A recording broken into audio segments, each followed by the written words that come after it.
Okay, got cut off on that last video, so we will pick up where we left off, which was I was turning to the my little PowerPoint here. I want to talk about the broad Christian tradition and stuff that I was mentioning. You're reading there about the Roman critique of this Greek philosophical tradition, which is a Roman, you could call it a prudishness. Romans just, we want nothing to do with this pedophilia and stuff that comes out of these Greek philosophers. We want, this symposium is, not what they want. And so there is this Roman ruggedness or manliness, or I don't know what, Roman tradition, which is a great dynamic actually in the history of philosophy. You have Cicero, who loves this Greek tradition, but at the same time, he's a Roman. He's the quintessential Roman. And so Augustine is going to be just tremendously tied to Cicero and through Cicero to the Greeks. And so that's going to moderate him. And Christians are in this Roman world. And so the Christians moderate a lot of what is this Greek and give it structure and stuff. We're going to talk about how these come together. But it's this is what Paul is often like critiquing in the Book of Corinthians and other things like that. Is he is critiquing the Greek wildness, especially in terms of sexual license, which doesn't have the Christian focus. And so he picks up on Plato. Augustine picks up on Plato. The Bible picks up on Platonic traditions, and then brings it into the Jewish tradition, which we're going to talk about here of sexuality. And so, because the Jews also have a very strong tradition in the Old Testament of sex being sacred and sex being a type of role play for bigger things. And maybe you shouldn't say bigger things. It's so integrated. Sex is actually a role play, an acting out of what are cosmic events, especially marriage. Okay, so marriage becomes sacramental, stuff like that. So you have to do it right, that kind of thing. All right, your generation keeps screwing these things up. My generation screwed them up, but your generation's really screwing them up. All right, so you got to figure this out. But let's go back to Plato here. And so you have these phallic symbols of towers on universities, towers on churches, towers, a type of like pursuit of truth. Like you read this is Sather Tower at Berkeley, and you read the documents about the dedication of Sather Tower back around 10 or something like that. And they're all about, this is a symbol of the pursuit of the truth. The center of the university is the pursuit of truth. And this is this erotic imagery which goes deep into the philosophical tradition. But there's a very strong tradition of this, is that, go back to that story of Abraham we read. This is Hagar and Sarah. And, there's been a covenant between Abraham about having sex with Sarah. But, okay, now he's going to have sex with Hagar. And another covenant appears. There's actually a creativity. Abraham and Hagar create the situation of another covenant. The sex was not meaningless or just sort of dismissive between Abraham and Hagar, because it creates another covenant, which, dang it, screws things up in the world. But so this is like an indicator in the Bible of sex, the importance of the act of sex. It's not intercourse is not something you just do with friends. It's not something that is just sort of, it should be handled with fidelity. It should be handled with humility. It should be handled in a way that keeps it on track of what it's supposed to be, what its best purpose is, what the flourishing of this sex is within these boundaries, okay? Which, especially tied to a promise. You have the story of Hosea in the Old Testament, the book of Hosea, in which Hosea does this role play. It's one of the great books of politics, of philosophy, of prophecy, of everything in terms of marriage and things like that. Is Hosea is told to go marry a prostitute, to go marry someone who's going to be unfaithful to him. And so Hosea acts as the role play of God and his wife is the role play of us. We are the promiscuous woman. We are the promiscuous. You make a commitment, but then you don't keep it. And so this is how we are to understand God. God loves us like a man who loves his prostitute wife. Okay?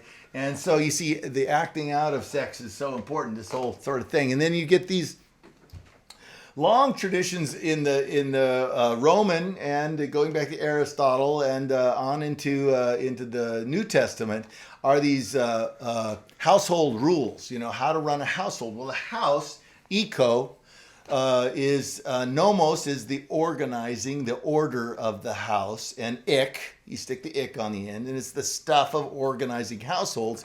And what's at the center of a household? It's the marriage bed. It's the sex between the husband and wife. This is the sacrament of sex. This is why you can annul a marriage if you don't have the sex. And the creativity of a child, you can create children in the marriage bed. The household is this fruitful, productive thing.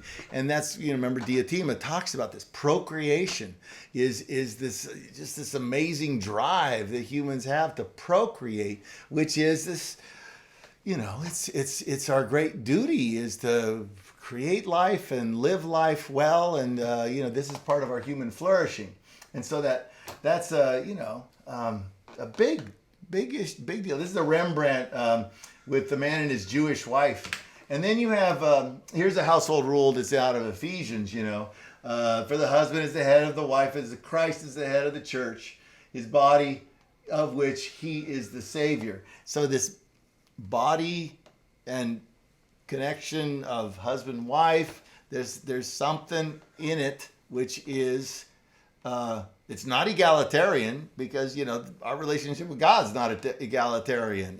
You're reflecting a different role play here. And then for this reason a man will leave his father and mother and be united with his wife, and the two will become one flesh. Okay, this is a profound mystery. But I am talking about Christ and the church. So he's talking about two people having sex, and then he says, mystery, I'm talking about Christ and the church.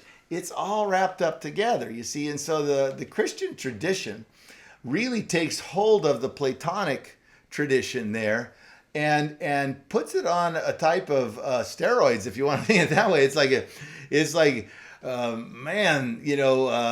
marriage is going to be at the center of the whole sort of creation salvation story, and you have at the end of the Bible, in the beginning of the Bible, these two become one. In the end of the Bible, it's the marriage of the Lamb, and it's also the earth and the heaven, or new earth and new heaven created together and become unified. So it's these grand schemes of. And this is what Diotima does. It's like the grand scheme of understanding the pursuit of beauty. The grand scheme of understanding that we lack something, of teleology, of the need we know we have a need. This is where it's philosophical. You see, you know it in your heart. Augustine has the great line, I cannot rest until I rest in thee. And then this is also in the story of the New Testament story is in its most clear in the born again. You are born again. There's and Nicodemus asked, do I re-enter my mother's vagina? No, not so much. But at the same time, this is an important sort of birthing image. We have birthing images throughout the Bible, and that God gives birth to creation. There's this great picture in Isaiah of God grabbing the edge of the bed, sort of in pain, and crying out in childbirth and giving birth to creation. And so you have these stories which revolve around phallic symbols and symbols of vaginas and symbols of sex, role plays of sex, and this is the Christian root and the Jewish root as to why Hallmark movies exist. They meet us in a deep place of sexual yearning and to the yearning for a spouse. That's why you watch Hallmark movies. And so that in the spouse there is a higher fulfillment. Okay, this is one of the things in Song of Solomon. Is I'm giving you some examples, just random examples, really, of how sexualized the arts and humanities are. And if you understand that the sexual role, the power, the imagery throughout the arts and the humanities is Christian in so much of its roots. It's also pagan, but it's even like in the even in horrible, sort of almost pornographic things, you still have this, like what the Symposium talks about, is something's going on which is reflective of some great, great, great truth. Okay, and so Mary says, and it's the woman in Song of Solomon, but it's associated with Mary. I am a wall, which is the idea of her virginity. She is a wall. She's the virgin woman, but my breasts are like towers, and thus I have become in his eyes like one bringing contentment.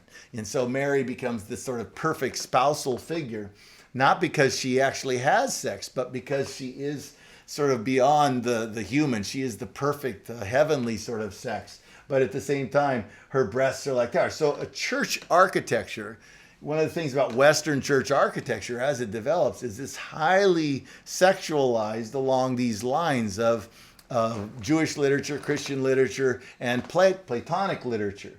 These towers, so you have the two towers, which are the breasts, then the cruciform shape, so it's the cross, but you're actually entering into the cross is the womb. And so you enter in through the vagina into the womb.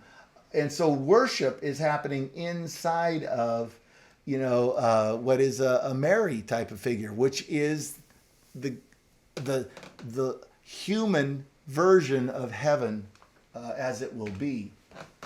Okay.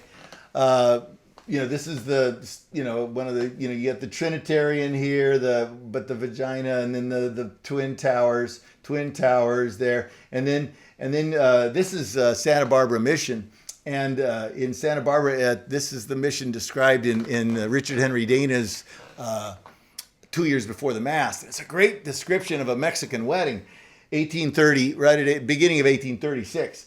And the women all line up in front of the door dressed in black. You have two wedding dresses. And so you have your black wedding dress, you're in sin, and then you enter into the door, and then you do confession inside, and you then redress in white. You have your white wedding dress, and you come out in white. And it's enacting, the being born again. It's enacting the sort of, this birth canal in which you come out as a new creation, a new creature. This is tied to baptism, but it's also tied to these ideas of which are highly bodily, very, very, very tactile and visual in many ways, and that's how it becomes so deep in us. It's not simply sort of words. You actually are getting it from all these different directions, plus this deep inside connection to sexuality.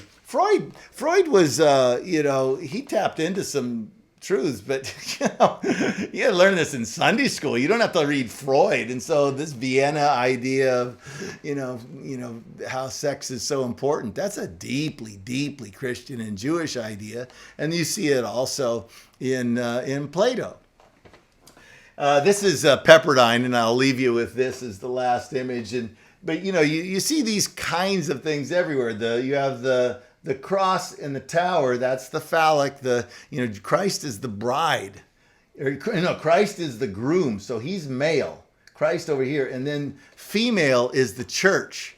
And so this is the church here, and there's the creation window at this end, which overlooks out toward Catalina Island and Malibu, and it's and this is very typical of churches, to have a creation window at the west end, and then so it's just to remind us that you're in the womb, you've entered into the woman who is the bride of Christ, and you're actually anxious for sex with the yearning for because the marriage is going to end in the marriage bed. So a lot of stuff here to talk about. I would prefer, I suppose, not to talk about it with you because I would get embarrassed. I don't want to, but talk among yourselves. Think about these things. Look for these things.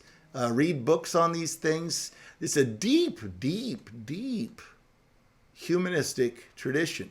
We're a class on the birth of the humanities, and one of the most fundamental humanistic questions is about sex and these sorts of things. And the sad thing is that your generation has trivialized sex. For Aristotle and for Christian tradition, of course politicians are involved in sex or deciding about governments and sex. Politics is very sexual. That's how economics works. And this is how politics should work, is keeping the marriage bed faithful and fidelity and all this other sort of stuff. And you'll read people, you'll talk to people very cynical about it, that's just, gendered power or something like that. And I suppose it is to some extent, but it is the great Christian, Jewish, Platonic, Greek philosophical tradition to see that our actions, our physical bodies, have huge implications, which are spiritual and philosophical, metaphysical, and all these other sorts of things. You have to be an extreme dualist to think you can do with whatever your body and then still be kept pure with your mind and your heart and things like that. Christianity has never adopted that kind of dualism. Okay, I'm going to cut off.